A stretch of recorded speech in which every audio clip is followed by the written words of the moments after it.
नमस्ते। पिछले वीडियो में आप लोगों ने सभी टेंसेस के स्ट्रक्चर को स्टडी किया था और सारे स्ट्रक्चर्स केवल एफर्मेटिव के थे। अब सारे टेंसेस के स्ट्रक्चर को आप स्टडी करेंगे जो पूरे डिटेल में होगा। अभी हम स्टडी करेंगे सिंपल प्रेजेंट टेंस को डिटेल में। सबसे पहले देखते हैं सिंपल प्रेजेंट टेंस का साइन हिंदी में क्या होता है। साइन होता है ता है, ती है, ते हैं, जो आप ऑलरेडी स्टडी कर भी चुके हैं। स्ट्रक्चर इसका होता है एफर्मेटिव का सब्जेक्ट प्लस V1 या V5 प्लस ऑब्जेक्ट। निगेटिव का स्ट्रक्चर होता है subject plus do does plus not plus V1 plus object. Interrogative का स्ट्रक्चर होता है do does plus subject plus V1 plus object. Interrogative form करने के लिए डू डज को सब्जेक्ट के पहले प्लेस कर देना होता है। उसके बाद WH क्वेश्चन देखेंगे। इसका स्ट्रक्चर होता है WH word plus do does plus subject plus V1 plus object. कोई भी किसी भी टेंस का WH क्वेश्चन स्ट्रक्चर को फॉर्म करने के लिए सिंपल आइडिया होता है इंट्रोगेटिव स्ट्रक्चर को ले लें। यहाँ ध्यान दें, ये इंट्रोगेटिव स्ट्रक्चर और ये WH क्वेश्चन के स्ट्रक्चर को देखें। ये इंट्रोगेटिव स्ट्रक्चर दोनों ही सिमिलर हैं, तो उसके इंट्रोगेटिव स्ट्रक्चर को लेना है और उसके पहले WH वर्ड ऐड कर देना है। ये ऑटोमेटिकली WH क्वेश्चन में फॉर्म हो जाता है। अब आपके माइंड में चल रहा होगा कि डू का प्रयोग कहाँ करना है, डज का प्रयोग कहाँ करना है। उसके पहले माइंड में ये चल रहा होगा कि V1 और V5 का प्रयोग कहाँ करना है। तो आप पिछले लेक्चर्स के वीडियो को देखें, उसमें पूरे डिटेल में मैंने बता दिया है V1 का प्रयोग एंड V5 का प्रयोग। मैं अभी आपको इसमें बताता हूँ डू और डज का प्रयोग कैसे करें और किन किन सब्जेक्ट के साथ करना है। डू डज, आप डू को V1 समझ लें एंड डज को V5 समझ लें। अब पिछले लेक्चर के अनुसार ध्यान दीजिए कि V1 का प्रयोग किन किन सब्जेक्ट के साथ बताया गया है और V5 का प्रयोग किन किन सब्जेक्ट के साथ बताया गया है। जिन जिन सब्जेक्ट के साथ V1 का प्रयोग किया जाता है उन सभी सब्जेक्ट के साथ डू का प्रयोग होगा और जिन सब्जेक्ट के साथ V5 का प्रयोग किया जाता है उनके साथ डज का प्रयोग होगा। बहुत ही सिंपल है, एक बार स्टडी कर लेंगे हमेशा माइंड में बना रहेगा।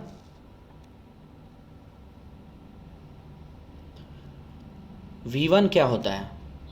वर्ब के पहले रूप को V1 कहा जाता है तथा इसमें एस या एस जोड़कर इसका V5 बनाया जाता है।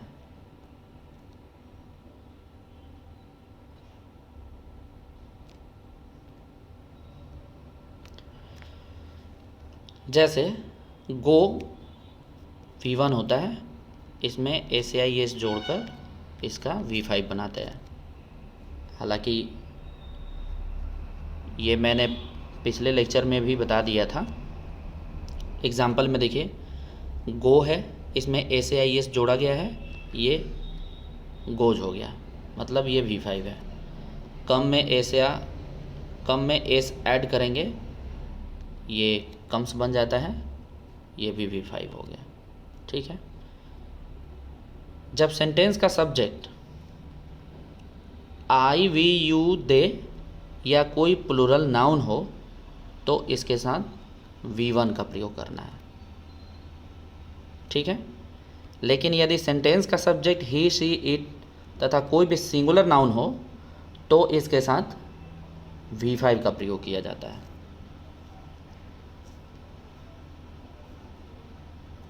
देखेंगे आप इसमें, जैसे एग्जाम्पल में देखते हैं, राहुल जाता है, राहुल जाता है। एक तो एंड कर रहा है ता है से, इससे क्लियर हो गया कि सिंपल प्रेजेंट टेंस का सेंटेंस है ये। इसका इंग्लिश क्या बनेगा? राहुल गोज। आपके माइंड में चल रहा होगा यहाँ गोज का प्रयोग क्यों करेंगे, यानी V5 का प्रयोग क्यों करेंगे। इसलिए करेंगे क्योंकि सेंटेंस का subject third person singular number का है, राहुल। उसके बाद है मैं यह काम करता हूँ, I do this work. Negative का स्ट्रक्चर आपके माइंड में रहा होगा, एक बार फिर से आपको रिमाइंड करा दूँ। सब्जेक्ट प्लस डू या does plus not plus V1। Negative का एग्जांपल लेते हैं, वह इस काम को नहीं करता है। इस स्ट्रक्चर को डील करना है, he does not do this work. यदि इंट्रोगेटिव बनाना चाहते हैं इसका, तो इंट्रोगेटिव का स्ट्रक्चर एक बार आप रिकॉल कीजिए। स्ट्रक्चर होता है डू या does plus subject plus V1। ध्यान रहे, इंट्रोगेटिव में केवल V1 का प्रयोग किया जाता है। V5 का प्रयोग केवल एफर्मेटिव तक सीमित होता है, इसका प्रयोग बाकी के स्ट्रक्चर में नहीं होता है। इंट्रोगेटिव का स्ट्रक्चर आपके सामने है। अब इस पर आधारित सेंटेंस को देखते हैं। क्या तुम अंग्रेजी सीखते हो? इंग्लिश क्या बनेगा? Do you learn English. उसके बाद स्टडी करना है WH क्वेश्चन। WH क्वेश्चन का स्ट्रक्चर क्या होता है, एक बार रिकॉल करा दे फिर से। WH वर्ड प्लस डू या does plus subject plus V1। ध्यान देना है, WH वर्ड पहले डालना है। जैसे आप मान लीजिए सेंटेंस है, आप कहाँ रहते हैं, तो इसमें देखना है कौन सा ऐसा वर्ड है जिससे क्वेश्चन क्रिएट होता है, वो है कहाँ। उसका इंग्लिश पहले आप यहाँ प्लेस करेंगे, वेयर। उसके बाद आपको प्लेस करना है डू डज, तो डू या डज आपको इस आधार पर प्लेस करना है कि सब्जेक्ट क्या है। सब्जेक्ट को ध्यान में रखते हुए, चूँकि यू सब्जेक्ट है तो इसके लिए डू का ही प्रयोग होगा। और उसके बाद आपको V1 प्लेस करना है, तो लीव होगा, where do you live. Next, किसी भी सेंटेंस में WH वर्ड के बाद इंट्रोगेटिव स्ट्रक्चर का प्रयोग करना अनिवार्य होता है। ध्यान दें, बहुत सारे बच्चे इसमें कंफ्यूज हो जाते हैं। WH वर्ड के बाद इंट्रोगेटिव स्ट्रक्चर अर्थात ये स्ट्रक्चर का आना अनिवार्य है। यदि इनके जगह आप WH word plus affirmative structure अर्थात सब्जेक्ट प्लस V1 या V5 का प्रयोग कर देते हैं, तो वो क्वेश्चन नहीं बनता है, ये एक एफर्मेटिव सेंटेंस हो जाता है। इंट्रोगेटिव बनाने के लिए इम्पॉर्टेंट है कि WH वर्ड के बाद डू डज आए और उसके बाद सब्जेक्ट और उसके बाद V1। इट मीन्स इंट्रोगेटिव का स्ट्रक्चर यूज होना इम्पॉर्टेंट होता है।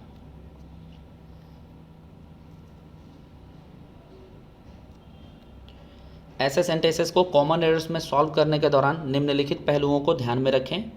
ध्यान में क्या रखना है, ये देखिए। ऐसे सेंटेंसेस के अंत में देखें कि फुल स्टॉप का प्रयोग किया गया है या इंट्रोगेटिव मार्क का। इस बात को ध्यान में रखना है। एक बार चेक कर लेना है कि सेंटेंस के एंड में फुल स्टॉप है या इंट्रोगेटिव मार्क है।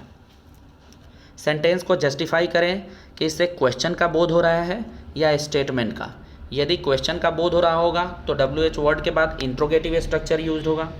उसके बाद यदि स्टेटमेंट का बोध हो रहा होगा तो WH वर्ड के बाद एफर्मेटिव स्ट्रक्चर का यूज हो रहा होगा। ठीक है, जैसे सेंटेंस देखिए, where do you live, WH word है, उसके बाद का जो स्ट्रक्चर है डू यू लीव, ये अपने आप में इंट्रोगेटिव है, इसलिए इससे क्वेश्चन का बोध हो रहा है और ये WH क्वेश्चन कहलाएगा।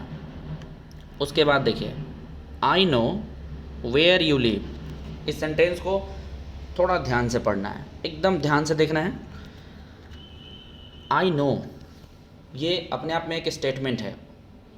बताया जा रहा है कि मैं जानता हूँ। क्या जानता हूँ? नो का ऑब्जेक्ट ये आगे है। Where you live, WH word use किया गया और उसके बाद एफर्मेटिव स्ट्रक्चर यूज़ किया गया, वेयर यू लीव, और लास्ट में फुल स्टॉप का प्रयोग किया गया है। इस सेंटेंस के माध्यम से ये बताने की कोशिश हो रही है, मैं जानता हूँ तुम कहाँ रहते हो। तुम कहाँ रहते हो ये एक क्वेश्चन नहीं है। क्वेश्चन का मतलब क्या होता है कि उसका एक प्रॉपर आंसर दिया जाए, जबकि ये अपने आप में एक आंसर है, ये क्वेश्चन नहीं है। ये बोलने वाला ये बोल रहा है कि मैं जानता हूँ तुम कहाँ रहते हो, अर्थात जहाँ तुम रहते हो उस जगह के बारे में मैं जानता हूँ। तो ये अपने आप में एक स्टेटमेंट है, ये एफर्मेटिव है। ठीक है, क्वेश्चन आपको कैसे दिए जाएंगे ये मैं आपको एक बार बता दूं। क्वेश्चन दिए जाएंगे I know where do you live. ये सेंटेंस करेक्ट नहीं है। क्यों? क्योंकि ये स्टेटमेंट है मैं जानता हूँ, और ये अपने आप में एक क्वेश्चन हो गया। क्वेश्चन जो एक आंसर चाहता है, वेयर डू यू लिव, ऐसा लग रहा है कि कोई क्वेश्चन पूछ रहा है आपसे। तो इस सेंटेंस के माध्यम से ऐसा लग रहा है कि इस सेंटेंस को बोलने वाले ने ये बता भी दिया मैं जानता हूँ, और फिर आगे चलकर वो क्वेश्चन भी पूछ रहा है। मतलब एक ही सेंटेंस में स्टेटमेंट भी है और क्वेश्चन भी है। ऐसा पॉसिबल नहीं होता है। ठीक है, स्टेटमेंट बनाने के लिए करना क्या होगा, WH वर्ड के बाद में एफर्मेटिव स्ट्रक्चर का प्रयोग करना होगा। इसलिए आप यहाँ से डू डज हटा देंगे, अर्थात WH वर्ड के बाद एफर्मेटिव स्ट्रक्चर का प्रयोग करेंगे। एफर्मेटिव स्ट्रक्चर अर्थात सब्जेक्ट प्लस V1 या V5।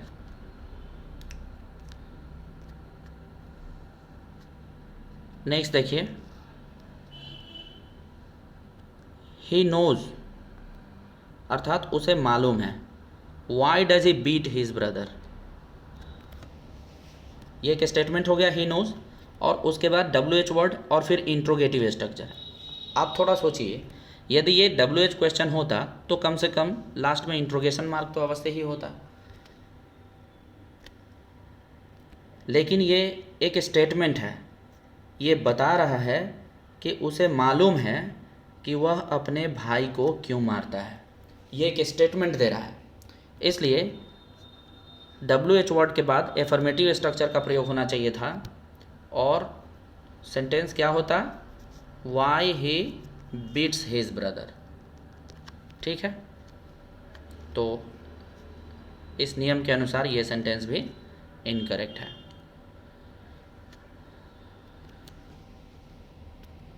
नेक्स्ट रूल को बहुत ही ध्यान से स्टडी कीजिएगा, बहुत ही इम्पोर्टेंट है। जब WH वर्ड के बाद इंट्रोगेटिव स्ट्रक्चर का प्रयोग हो तो उस WH वर्ड का अर्थ कब, कहाँ, क्यों, कैसे आदि में निकाला जाता है। जैसे एक एग्जांपल मैं आपको देकर बताता हूँ, वेयर डज ही लीव, तो WH वर्ड का यूज़ हुआ वेयर, और उसके बाद का स्ट्रक्चर इंट्रोगेटिव है, do does plus subject plus V1। ऐसे में WH वर्ड का जो मीनिंग निकलेगा वो ये कहाँ निकलेगा, मतलब एक ऐसा वर्ड जिससे क्वेश्चन क्रिएट हो। ठीक है, लेकिन ध्यान दीजिए, जब WH वर्ड के बाद एफर्मेटिव स्ट्रक्चर का प्रयोग हो, जैसे वेयर ही लिव्स, ये तो एफर्मेटिव स्ट्रक्चर का यूज़ हो गया, तो ऐसी अवस्था में WH वर्ड का अर्थ अर्थात इसका अर्थ चेंज हो जाएगा। जैसे क्वेश्चन में कहाँ हो रहा था, अब इसका मीनिंग जहाँ हो जाएगा। ठीक है, शॉर्ट में कहें तो जितने क हैं, जैसे कब, कहाँ, है ना, इन सबको ज में चेंज कर देना है, वो ऑटोमेटिकली स्टेटमेंट में चेंज हो जाएगा। एग्जाम्पल में आप देखें, I know where he lives, ध्यान देंगे, मैं जानता हूँ जहाँ वह रहता है। कॉन्सेप्ट यही है, क्योंकि हिंदी भाषा में ये प्रॉपर नहीं हो पाता है इस सेंटेंस को बोलना, जहाँ वह रहता है मैं जानता हूँ, या फिर मैं जानता हूँ जहाँ वह रहता है, ये बोलना थोड़ा ऑड लगता है। हिंदी सेंटेंस में बोला जाता है मुझे मालूम है वह कहाँ रहता है, तो कहाँ ही बोलते हैं, लेकिन उससे स्टेटमेंट का ही बोध होता है। इसलिए सेंटेंस को सटीक बनाने के लिए हम कहाँ ही बोलेंगे, लेकिन उसका जो सेंस है वो जहाँ ही है। नेक्स्ट सेंटेंस है, I know where does he live. क्या ये सेंटेंस करेक्ट है? बिल्कुल भी नहीं। ये सेंटेंस करेक्ट तब होता जब इसमें से आई नो हटा दिया जाता। आई नो नहीं रहता तो ये अपने आप में एक प्रॉपर क्वेश्चन बन जाता है, बट अभी ये एक क्वेश्चन नहीं है, ये एक स्टेटमेंट है। इसलिए इसको WH वर्ड के बाद एफर्मेटिव स्ट्रक्चर का यूज़ होना चाहिए था। इसमें डू डज को हटा देंगे और इसमें एस जोड़ेंगे तब जाकर ये सेंटेंस करेक्ट हो जाएगा।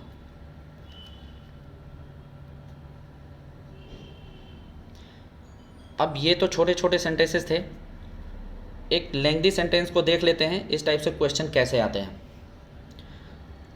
One of the most reputed newspapers of India the Hindu, right, अर्थात भारत के सबसे प्रतिष्ठित, रेपुटेड का अर्थ होता है प्रतिष्ठित, सबसे प्रतिष्ठित समाचार पत्रों में से एक जिसका नाम क्या है, the Hindu. The Hindu sentence का सब्जेक्ट हो रहा है, ठीक है। उसके बाद डिक्लेयर्ड, द हिंदू ने घोषणा किया। क्या घोषणा किया आगे बताया जा रहा है, वाई हैड इट टेकन। ध्यान देंगे ये पास्ट परफेक्ट टेंस का इंट्रोगेटिव है, WH वर्ड यहाँ यूज़ कर दिया गया है और उसके बाद पास्ट परफेक्ट टेंस का इंट्रोगेटिव यूज़ किया गया है।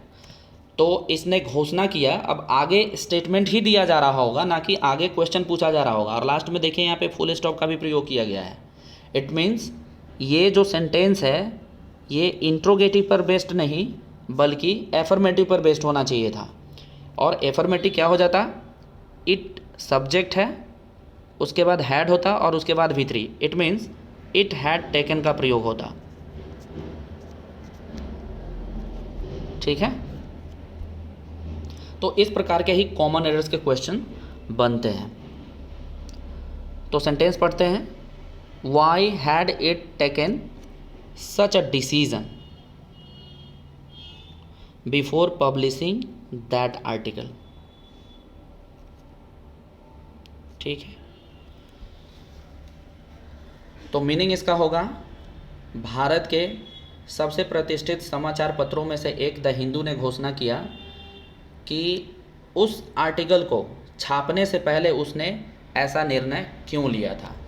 तो ये अपने आप में एक क्वेश्चन नहीं बल्कि स्टेटमेंट है। द हिंदू घोषणा कर रही है कि उसने ऐसा निर्णय क्यों लिया था ऐसे समाचार को छापने से पहले। स्टेटमेंट है ये। नेक्स्ट देखेंगे, इसके कुछ अपवाद भी होते हैं। अपवाद का मतलब क्या होता है, जिस पर एक कॉमन रूल जो है वो लागू नहीं होता है। देखिए, यदि who, what, which plus noun, 3 words हैं। हु, व्हाट और विच प्लस नाउन का प्रयोग सब्जेक्ट के रूप में किया जाए तो क्वेश्चन फॉर्म करने के लिए भी एफर्मेटिव स्ट्रक्चर का ही प्रयोग किया जाता है। जनरली क्वेश्चन फॉर्म करने के लिए आप किस स्ट्रक्चर का प्रयोग करते हैं। मान लीजिए यदि सिंपल प्रेजेंट टेंस का क्वेश्चन बनाना है तो subject plus do does plus WH word plus do does plus subject plus V1 होता है। लेकिन इसका क्राइटेरिया अलग है। यदि हु, व्हाट और विच प्लस नाउन इन तीनों का प्रयोग सब्जेक्ट के रूप में हो रहा हो तो WH क्वेश्चन फॉर्म करने के लिए एफर्मेटिव स्ट्रक्चर का प्रयोग करना है। तो एफर्मेटिव स्ट्रक्चर कहने का अर्थ है सब्जेक्ट प्लस V1 या V5। अब क्वेश्चन बनाने के लिए इस स्ट्रक्चर का नहीं बल्कि इस स्ट्रक्चर का प्रयोग करना है। तो सब्जेक्ट के जगह पर क्या आ जाएगा, हु या व्हाट आएगा या फिर विच प्लस नाउन आएगा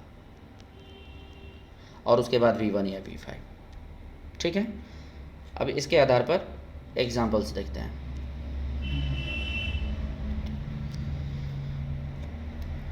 पहले एक एग्जाम्पल ले लेते हैं, कौन जाता है।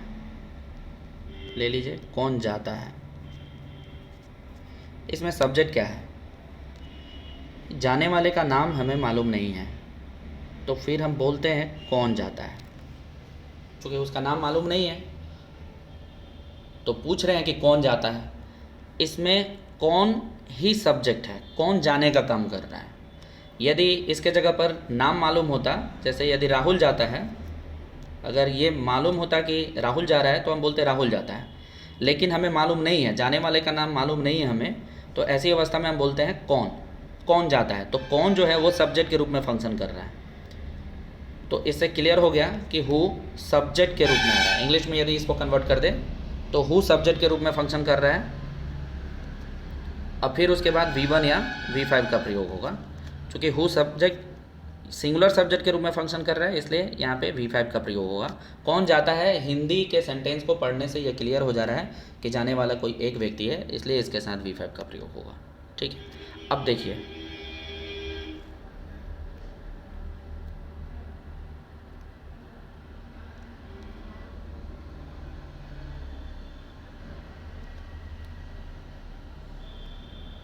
फर्स्ट एग्जाम्पल है, क्या होता है, सेंटेंस का सब्जेक्ट ही क्या है,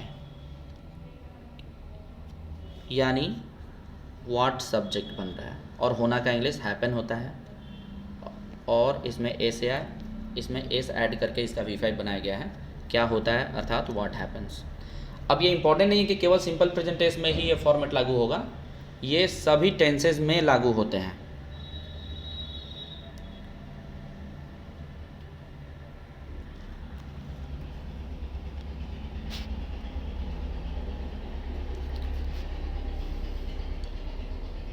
उसके बाद है कौन जाता है। कौन जाता है को यदि आप WH क्वेश्चन के आधार पर बनाते हैं, WH प्लस डू या does plus subject plus V1, यदि आप इस स्ट्रक्चर के आधार पर बनाते हैं, एक बार चेक कर लेते हैं कि ये सेंटेंस फॉर्म होगा या नहीं। तो WH वर्ड के जगह पर हु रखेंगे, उसके बाद डू या डज कोई भी रखेंगे, डज ले लेते हैं, उसके बाद सब्जेक्ट है तो हु डालेंगे, और उसके बाद V1 गो आएगा। आप डिसाइड कीजिए, हु डज हु गो ऐसा सेंटेंस करेक्ट होगा? बिल्कुल भी नहीं, क्योंकि यहाँ WH वर्ड भी आ रहा है और फिर सब्जेक्ट भी सेम आ रहा है, इसलिए ये सेंटेंस प्रॉपर नहीं है। और यही रीज़न है कि ये रूल फॉलो करना होता है कि यदि who what which plus noun subject के रूप में फंक्शन करें तो WH क्वेश्चन बनाने के लिए एफर्मेटिव स्ट्रक्चर का ही प्रयोग किया जाता है। अब एक और वो बच गया, विच प्लस नाउन का यूज समझ लीजिए, विच प्लस नाउन। देखिए, विच के बाद जब नाउन का प्रयोग किया जाए तो इसका मीनिंग कौन सा होता है, इसको आप नोट कर लीजिएगा, कौन सा। जैसे मान लीजिए विच पेन, तो मीनिंग क्या निकलेगा, कौन सी कलम, कौन सी कलम। उसी प्रकार से विच एक्टर बोले, विच एक्टर, तो मीनिंग होगा कौन हीरो या कौन सा हीरो। ठीक है, अब यदि बनाना होगा कौन हीरो आता है, तो क्या बनेगा, विच एक्टर, सब्जेक्ट हो गया कम्स। ध्यान रहे कि विच के ठीक बाद में ही नाउन का प्रयोग करना है। ठीक है, और इसका एक अपवाद भी हो सकता है, आप देख लीजिए, which actor do you like, आप किस हीरो को पसंद करते हैं। ये जो सेंटेंस है ये WH क्वेश्चन पर ही आधारित है, WH क्वेश्चन के स्ट्रक्चर पर ही आधारित है ये, WH plus do does plus subject plus V1। अब आप सोचेंगे यहाँ पे भी विच एक्टर ही है, उसके बाद डू डज लगा दिया गया, फिर सब्जेक्ट और V1, यानी WH क्वेश्चन स्ट्रक्चर का प्रयोग क्यों किया गया, क्योंकि इसमें सब्जेक्ट के रूप में यू फंक्शन कर रहा है। आप किस एक्टर को पसंद करते हैं, पसंद करने वाला कौन है, यू है, आप पसंद करते हैं, तो सब्जेक्ट के रूप में यहाँ यू आ रहा है, ना कि विच एक्टर। विच एक्टर एक ऑब्जेक्ट के रूप में फंक्शन कर रहा है, क्योंकि यू पसंद किसको कर रहा है, विच एक्टर को। यही रीज़न है कि ये क्वेश्चन, ये जो सेंटेंस है वो WH क्वेश्चन स्ट्रक्चर पर ही फॉर्म्ड होगा और ऊपर वाला एफर्मेटिव स्ट्रक्चर पर। दोनों में डिफरेंसेस हैं। तो इस टाइप के जो सेंटेंसेस हैं उनमें ये ध्यान देना है कि सब्जेक्ट क्या है। यदि who what which plus noun subject के रूप में फंक्शन कर रहे होंगे तो उनके साथ उनका क्वेश्चन बनाने के लिए आप एफर्मेटिव स्ट्रक्चर का ही प्रयोग करेंगे। यदि सब्जेक्ट के रूप में कोई और वर्ड फंक्शन कर रहा होगा तो वैसी अवस्था में आप WH क्वेश्चन स्ट्रक्चर का प्रयोग करेंगे।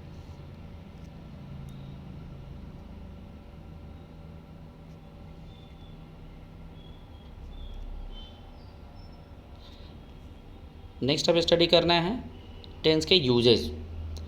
अब इसमें थोड़ा डिटेल में स्टडी करना होगा, इसके लिए अब वीडियो चूँकि बहुत लंबा हो चुका है तो हमें एंड करना होगा, और टेंस के जो यूजेस हैं वो नेक्स्ट वीडियो में आप स्टडी करेंगे। इस वीडियो में इतना ही।